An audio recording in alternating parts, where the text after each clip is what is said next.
Ganito kalaking apoy ang gumising sa mga residente ng Mindanao Avenue sa Barangay 582 Sampaloc, Maynila. Pasado alas 3 sa madaling araw kanina. Sinubukan pa itong apulahin ng mga residente gamit ang ilang fire extinguisher at balde ng tubig pero hindi kinaya. Itinaas ng Bureau of Fire Protection ang unang alarma. Mahigit sa 20 fire truck ang rumisponde sa lugar. Kwento ng residente si Bernardo na tutulog silang mag-anak na mangyari ang sunog. Laking pasasalamat niyang ligtas niyang nailabas ang asawa at 2 anak na babae. May sumisigaw na lang po na tinatawag yung pangalan ko, tapos yung may sunog daw po, may sunog. Yung pagbabaho namin, hindi na kami makalabas kasi po inaharang na kami ng apoy.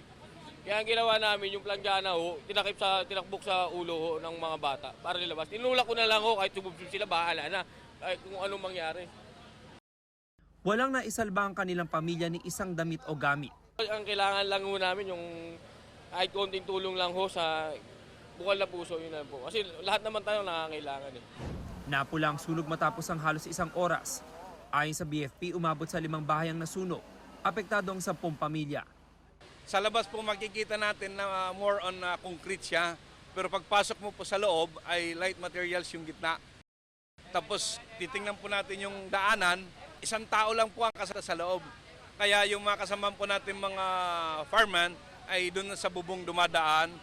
Napabaya ang katol ang tinitingnan ng BFP na mitya ng apoy. Nakausap po namin yung isa doon sa mga nakatira sa loob.